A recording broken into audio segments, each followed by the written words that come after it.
internautes, bonjour, merci de nous rejoindre pour cette nouvelle édition d'Informatus Hebdo, édition de la rentrée 2020-2021. Et comme chaque semaine, je suis en compagnie de Guy Hervier. Bonjour Guy. Bonjour Jean-François. Alors Guy, après cet été un peu particulier, il faut bien le dire, malgré tout l'actualité était bien là pendant l'été. Et ce qu'on propose à nos lecteurs, c'est de revenir sur l'actualité de l'été, avec un petit résumé, Guy, de ce qui s'est passé. Et on commence par ce qui nous concerne peut-être tout d'abord, les technologies, technologiques, avec quelques annonces. Et on peut commencer du côté d'IBM, qui lève le voile sur une nouvelle architecture Power en 10 nanomètres. Voilà, alors peut-être que ce n'est pas quelque chose qui préoccupe les DSI au quotidien, mais je dirais que les 2-3 annonces qu'on va passer en revue, finalement, leur montrent bien que, pour le dire un peu trivialement, il y en a encore sous le capot. C'est-à-dire que la loi de Moore, on en parle depuis un certain temps, on dit toujours qu'elle arrive à la fin de sa validité, et puis finalement ça continue. Alors comme vous le disiez, IBM a sorti la 10e génération de Power. Les premiers, ça remonte aux années 90, donc ça fait quand même 30 ans. Le Power 2, c'était 15 millions de transistors. Là, le Power 10, comme vous le disiez, était gravé en 10 nanomètres. Et là, c'est fabriqué par Samsung, 18 milliards de transistors. Donc vous voyez qu'il y a quand même un écart substantiel.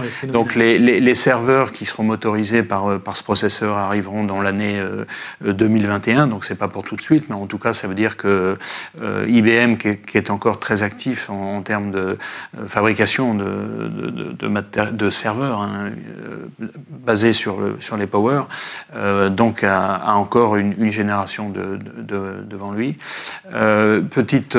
Juste une information, la cache L3 donc du processeur, qui fait à peu près 2 cm et demi de côté, c'est 120 mégaoctets. Donc vous voyez que finalement, on est dans des ordres de grandeur qui, si on remontait à 30 ans, n'auraient absolument rien à voir. Donc ça, c'était pour IBM. Donc il y a après Apple. Apple. C'est du côté de TMSC, qui est le graveur, j'allais dire, à la mode.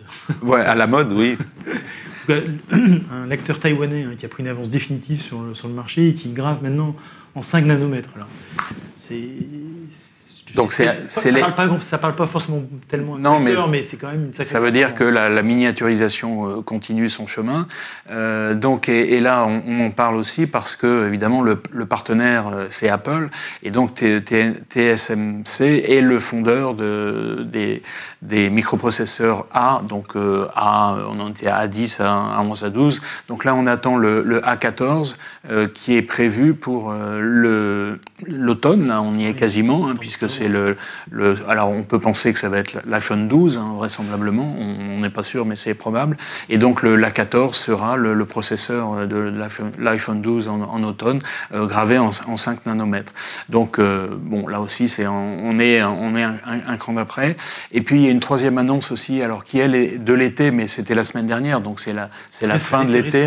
Et donc ça, c'est Intel, et on en a parlé à plusieurs reprises des difficultés d'Intel à entrer sur le monde des mobiles, des smartphones, dans la possibilité justement d'aller dans une miniaturisation, une gravure de plus en plus fine. Et donc là, il sort la 11e version des Intel Core, donc c'est Tiger Lake.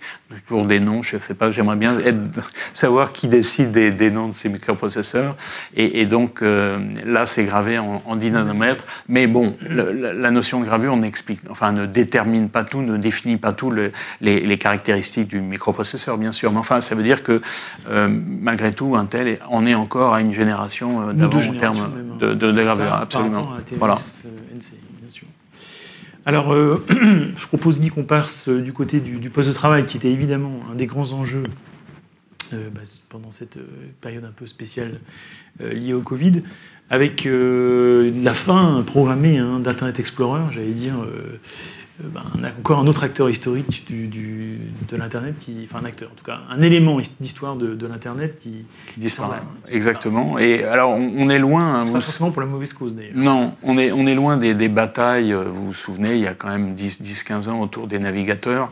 Je dirais que le navigateur c'est un élément essentiel du poste de travail, mais en tout cas c'est plus un élément de bataille juridique comme on en a connu dans les années de 2005-2010. Donc là, c'est, comme vous le disiez, la fin programmée de Internet Explorer 11, qui a été annoncée en 2013. Ça veut dire qu'en fait, les applications qui pourront être attachées, qui vont être lues dans ce navigateur, comme Office 365, rebaptisé Microsoft 365, on s'y perd un peu, Teams, tout ça ne pourront plus être... enfin, en tout cas, elles pourront peut-être être utilisées, mais en tout cas, pas avec toutes les garanties de sécurité. Sachant qu'il y avait toute une batterie d'applications d'entreprise dont on n'a pas forcément en tête, mais qui était vraiment spécifiée pour Internet Explorer. Ah, absolument. Et ça pose quand même, à mon avis, quelques problèmes. Alors ça, c'est effectivement, les DSI vont peut-être se préoccuper de tout ça. Bon, ils ne le découvrent pas, puisque ça fait quand même un certain temps que c'était annoncé. Et donc, de son côté, Microsoft a remplacé Internet Explorer par technologie Edge. Donc, il y avait une première version qui était baptisée sur du HTML pur. Et puis, il y a eu la version Edge, la version actuelle, qui, elle, est conçue autour du moteur open source Chromium. Donc, c'est un projet open source qui était lancé au départ par Google. Donc, vous voyez que finalement, Microsoft... on est loin du Microsoft d'il y a 10 ans où il fallait absolument que cet élément de logiciel soit développé en interne. Donc il y a maintenant, je dirais, des morceaux open source qu'on peut réutiliser, et donc Microsoft a bien compris que c'était peut-être plus efficace pour des éléments non stratégiques de s'appuyer sur des moteurs open source de ce type-là. Justement, Guy, symbole de cette domination de Google, finalement, qui est devenu un peu l'opérateur de base des navigateurs, c'est les difficultés de Firefox qui annonce le licenciement de 250 personnes, exactement. Donc ça, là, pareil, Firefox était le grand navigateur il y a une dizaine d'années, donc qui était largement en tête devant Internet Explorer. Et puis, bon, maintenant, il y a encore des utilisateurs Firefox, je vous le dis, mais en tout cas, c'est vrai que l'avenir de Firefox est on pourrait dire, de manière un peu neutre, très, très incertain. Alors après, on passe qu'on univers complètement différent. C'est du côté d'Oracle qui poursuit sa mue, j'allais dire, du côté des ERP avec de nouvelles annonces, et puis aussi toujours ce mouvement vers le cloud. Alors, il y avait effectivement deux annonces importantes chez Oracle. La première, c'était, je dirais, de nouvelles versions ou des améliorations sur les applications de type ERP et puis EPR, donc qui permettent, dont ERP on connaît, donc sur le cloud Fusion d'Oracle, et là ce sont des améliorations, par exemple en termes de planification prédictive, donc la capacité de mieux faire le rapport entre ce qu'on attend et ce qui a été réalisé, et de faire des prédictions de plus en plus fines. Il y a aussi l'amélioration dans la reconnaissance intelligente des documents, dans l'interface utilisateur. Donc ça, c'est un premier train d'annonce.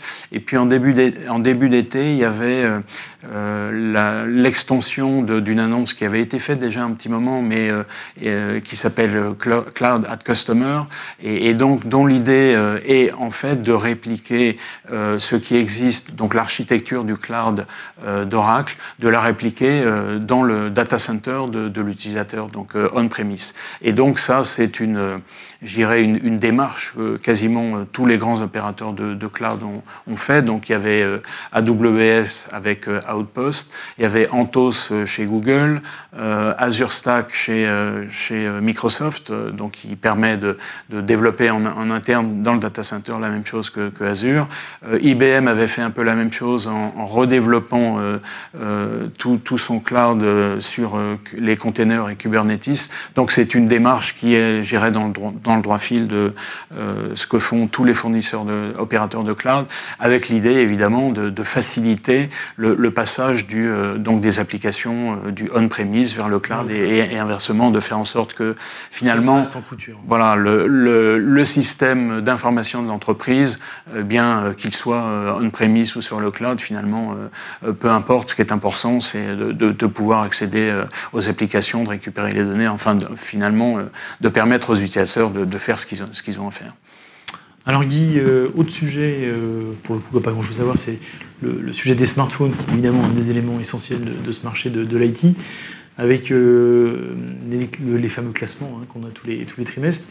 Et la nouveauté cette année, c'est Huawei, qui passe devant Samsung. Alors malgré quand même les difficultés qu'on connaît chez Huawei, puisque quasiment interdit d'usage de Google, malgré tout, et ça montre la puissance du marché chinois, Huawei repasse devant Samsung.